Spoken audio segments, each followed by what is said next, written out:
Hello friends. Today I am going to talk about the next question regarding 15 marks question, which is very important and very easy to understand.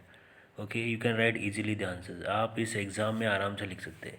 अभी in lecture में थोड़ा सा मराठी में लेना चाहता हूँ क्योंकि it will be easy to understand for all the students. Okay, आता हे बघा, हे क्वेश्चन जे आहे हे 15 मार्काला येते. Maharashtra realisation of land revenue.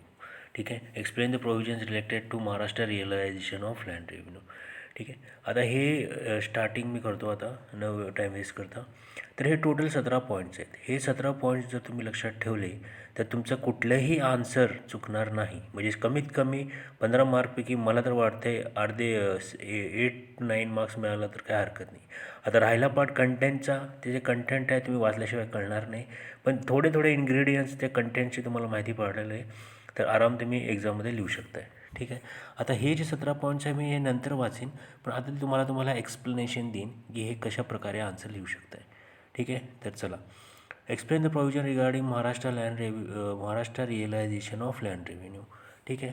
First point is that land revenue where and whom to be paid. तर पहिलं पॉईंट ह्याच्यामध्ये आहे, तर तुम्ही असं लिहू शकता. पहिले तर इंट्रोडक्शन लिहिणार. आता ह्या इंट्रोडक्शनमध्ये तुम्ही आता इथनं चालू करू शकताय की लँड रेव्हेन्यू ही जे जमीन महसूल शेतचारा जे आपण जे रेव्हेन्यू जे कलेक्ट करतो लोकांकडनं, तर शेतीवरचा जो रेव्हेन्यू कलेक्ट करतो, हे प्रथा छत्रपती शिवाजी महाराजपासूनच चालत आलेली आहे. तेव्हा रयतवारी महाराष्ट्राने रयतवारी सेटलमेंट ही अनुभवलेली, त्यामुळे त्या अनुषंगाने आपण हे घेतलेलं आहे. पण आजच्या काळात कशी लँड रेव्हेन्यू पे केली जाते त्या प्रकारे Maharashtra realisation of land revenue सांगतं आहे. तर पहिलं पॉईंट आहे land revenue where and whom to be paid. तर पहिल्यांदा लक्षात आलं पाहिजे की लँड रेव्हेन्यू कुठं आणि कुणाकडे दिलं पाहिजे. तर मी इथे दोन चित्र काढलेले आहेत, एक तर तलाठी आणि एक ग्रामपंचायत. ठीक आहे. वेअर टू बी पेड म्हणलं तर where to be paid in the grampanchayat, and whom to be paid म्हणलं तर तलाठी. ठीक आहे. क्वेश्चन आलं land revenue where and whom to be paid to the talathi in the grampanchayat office or the talathi office. ठीक आहे. Now the collector has the power. लक्षात घ्या, now the collector has the power. असंही होऊ शकतं की दोन विलेज आहेत, दोन गावं आहेत, त्यांना कलेक्टर असं म्हणू शकतो की दोन्हीकडे जाणं पॉसिबल नाही आहे. गावाची पात्रता मोठी असल्यामुळे एकाच ठिकाणी एक केंद्रबिंदू केलं जाईल जिथं तुम्ही सगळ्या लोकांनी लँड रेव्हेन्यू जमा केलं जाईल. एक that is called the centre for payment. Collector declares any village in a taluka to be centre of payment of land revenue. ठीक आहे. पण ते दोन्ही गावांसाठी एक कुठलं तर पॉईंट सेंटर ऑफ रेव्हेन्यू करण्यासाठी कलेक्टरला प्रत्येक त्या गावात चावडीमध्ये पब्लिश करायला लागेल की हे सेंटर इथं राहील जिथं करून तुम्ही आपलं लँड रेव्हेन्यू जमा केलं पाहिजे. ठीक आहे. तर कलेक्टर काय करेल त्यासाठी चावडीमध्ये पब्लिकेशन देईल आणि ढोल वाजवून देईल. तर माहिती आहे. ठीक आहे. पहिलं पॉईंट क्लिअर झालं.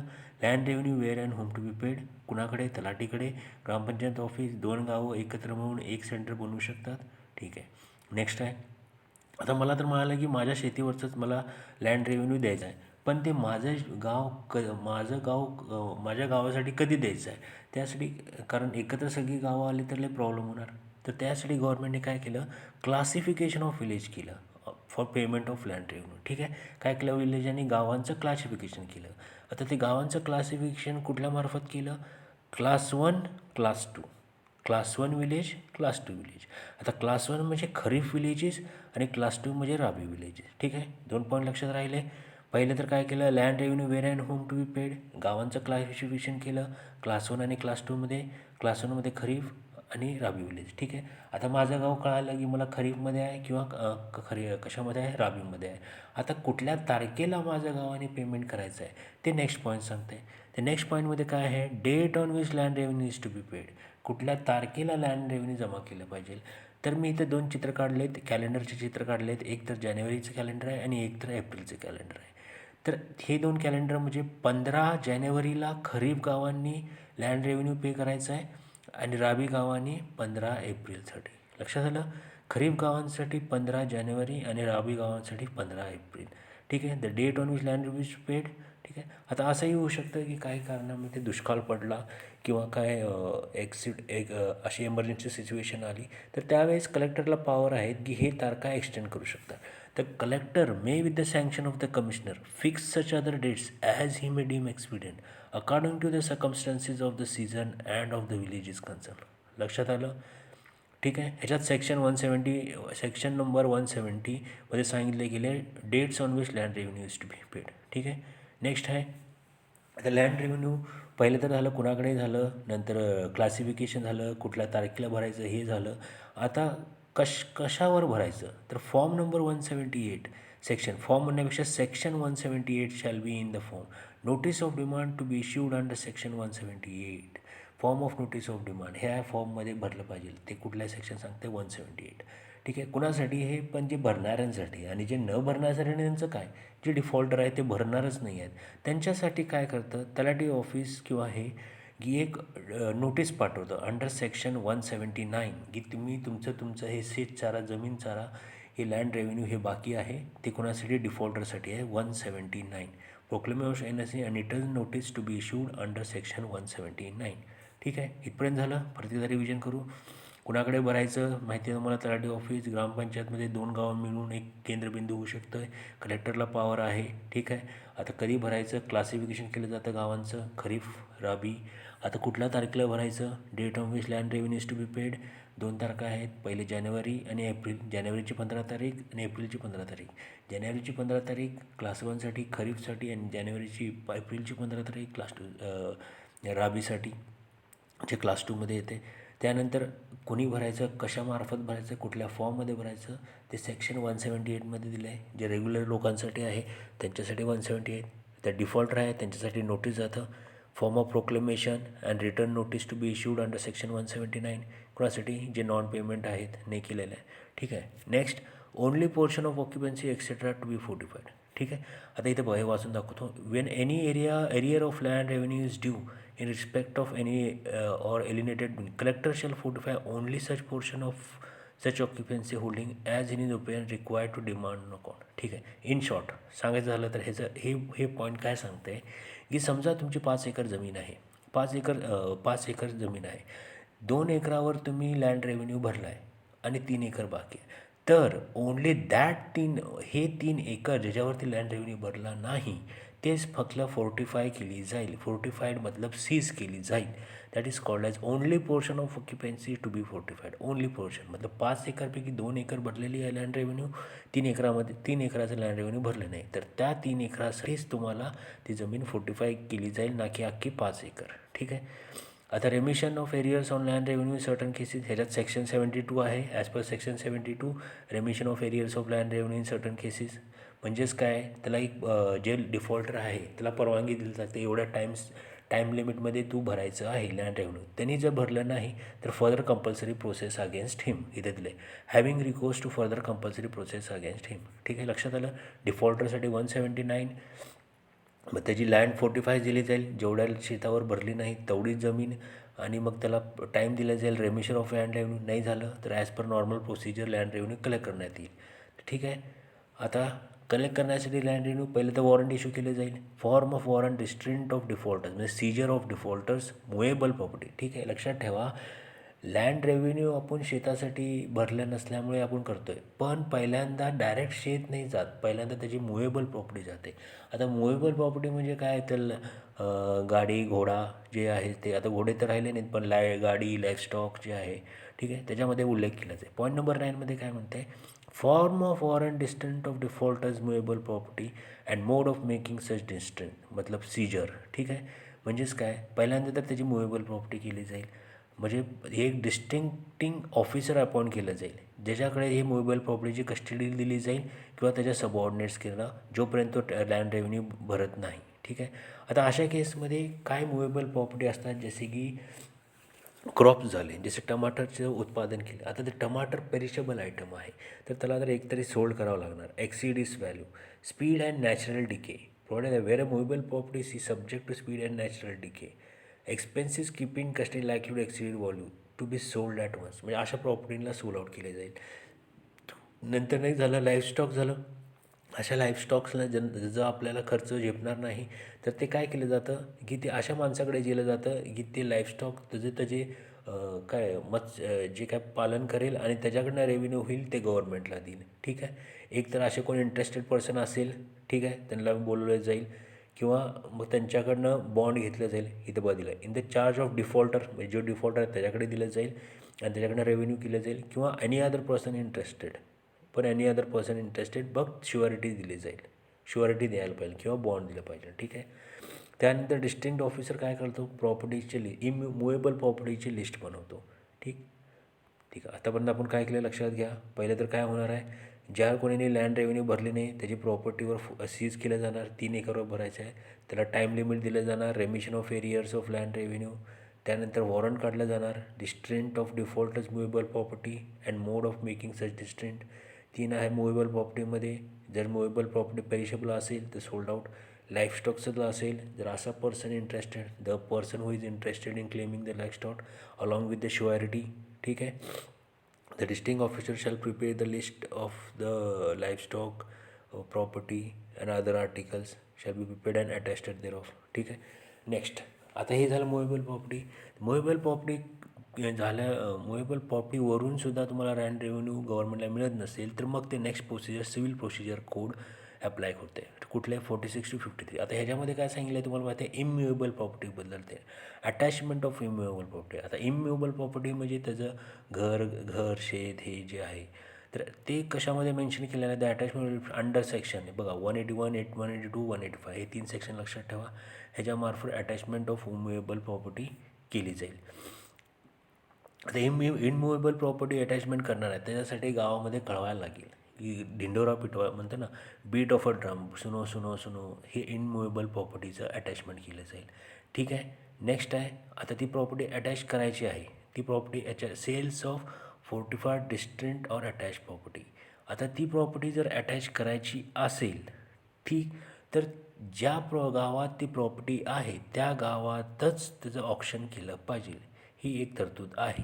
ठीक आहे. फॉर एक्झाम्पल, प्रॉपर्टी आहे कागलमध्ये, तुम्ही सेल आउट करताय पुण्यामध्ये, तसं चालणार नाही. The sale of forfeited distance or attach property shall be held in the town or village in which the property is situated. लक्षात आलं, ज्या गावात ती प्रॉपर्टी आहे त्या गावातच त्याचं ऑप्शन केलं पाहिजे. ठीक आहे.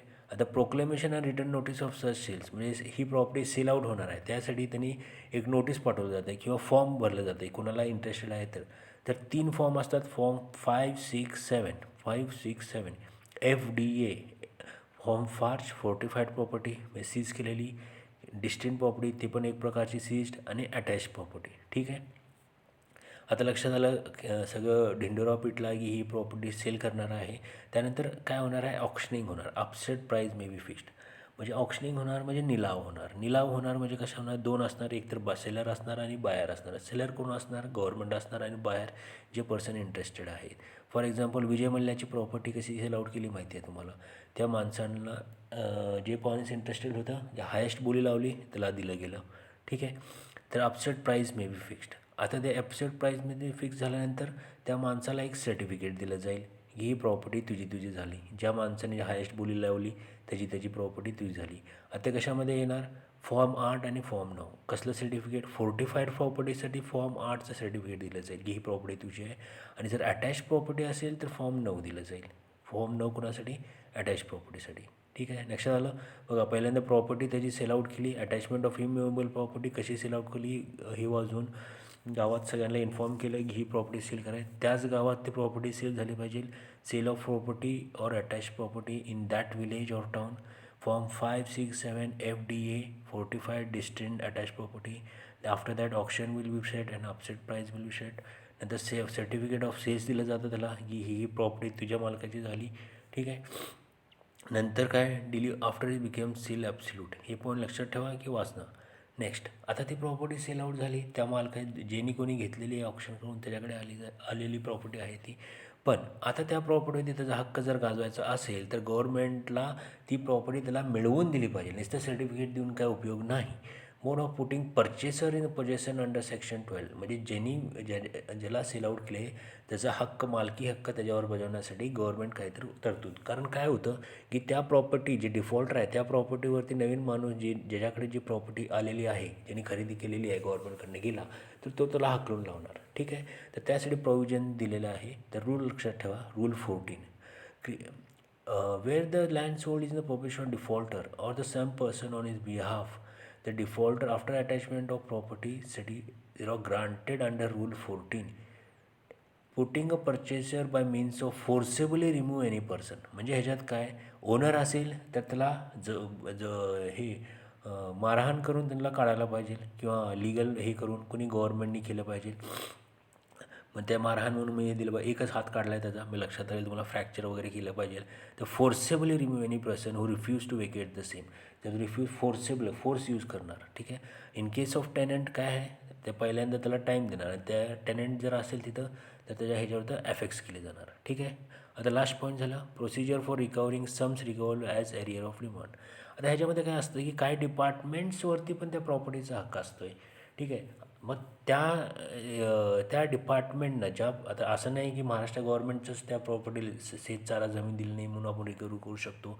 For example income tax department. आता इन्कम टॅक्स डिपार्टमेंटमध्ये इन्कम टॅक्स भरला नसेल तर इन्कम टॅक्स डिपार्टमेंटकडे पॉवर आहेत की त्या प्रॉपर्टीवरती आपला हक्क बजावणे.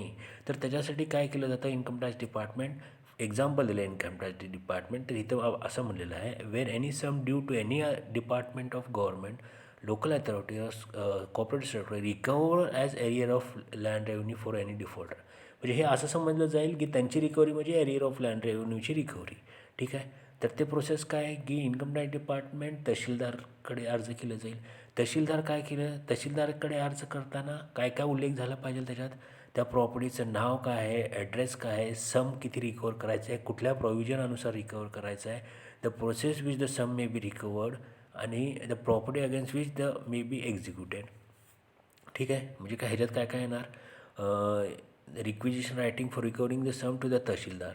आणि त्याच्यामध्ये काय पाहिजे, full name, sum to be recover, किती amount recover, as per the which provision, income tax आहे म्हणलं तर इन्कम टॅक्स ॲक्टनुसार, land revenue process of which some may be recovered, किती अमाऊंट आणि कुठल्या प्रोसेस आणि काय प्रोसेस ॲडॉप्ट केली पाहिजे. ठीक आहे. तर tahsildar shall dispose according with the provision of the code and this rule. ठीक आहे. चला मित्रांनो, मी तुम्हाला एक सांगतो परत क्विक रिकॅप केले की तुम्हाला लक्षात येईल. आता बघा हे पॉईंट 17 पॉईंट आहेत. ठीक आहे. पहिले तर शॉर्ट टायटल इंट्रोडक्शन लिहिलं, land revenue where and whom to be paid. लक्षात आलं. कुणाकडे जाणार, तलाठी ऑफिसमध्ये, कलेक्टर 2 गावांमध्ये एक ऑफिस निर्माण करू शकतो जिथे करून रेव्हन्यू भरू शकतो. क्लासिफिकेशन ऑफ विलेज केलं. क्लासिफिकेशन ऑफ विलेज कशामध्ये केलं, खरीफ, राबी. लक्षात आलं, खरीफ आणि राबी. मग ते क्लासिफिकेशन केल्यानंतर कुठल्या तारखेला भरायचं आहे, 15 जानेवारीसाठी खरीफ, 15 एप्रिलसाठी राबी. ठीक आहे. Form of notice of demand, normal माणसाचे कुठल्या सेक्शन फॉर्ममध्ये भरतात ते दिलं जाईल. कशामध्ये दिलं आहे, सेक्शन 178मध्ये दिलं आहे.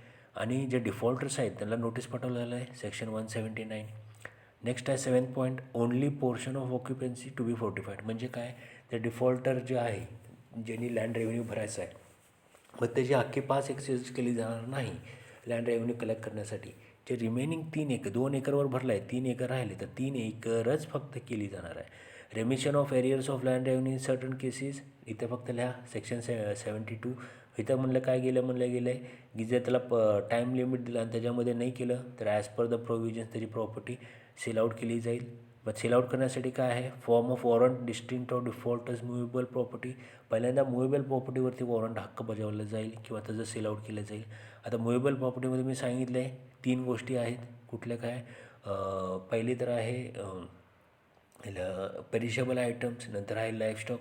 पेरिशेबल आयटम्समध्ये काय डायरेक्टली सोल्ड आउट करायला जाते कारण नॅचरल डिके होतं आहे. दुसरी गोष्ट आहे कुठली नॅचरल डिके, लाईफस्टॉक आहे. लाईफस्टॉक एक तर त्या डिफॉल्टरच्या ह्याच्यात देणं आणि त्याच्याकडनं रिकवर करणं, किंवा कुणी असा पर्सन इंटरेस्टेड त्या लाईफस्टॉकला पाळून घेऊन त्याचं काय तर आपल्या रेव्हेन्यू देत असेल गव्हर्नमेंटला तरी चालेल, पण त्यांना शुअरिटी दिली पाहिजे की एवढ्या अमाऊंटची, जेणेकरून ते रेव्हेन्यू कलेक्ट करण्याची परवानगी कलेक्टर देईल त्यांना.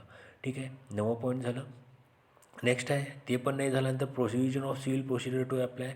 अटॅचमेंट ऑफ इमूव्हेबल प्रॉपर्टी केली जाईल. अटॅचमेंट ऑफ इमूव्हेबल प्रॉपर्टी करताना 3 गोष्टी लक्षात घ्या. कुठल्या प्रकारे केली जाईल, कुठल्या अटॅचमेंट ऑफ इमूव्हेबल प्रॉपर्टी केली जाईल, 3 ह्याच्यामध्ये ते तुम्हाला सांगतो. अटॅचमेंट ऑफ इमूव्हेबल प्रॉपर्टी आपण बघितलेलं आहे.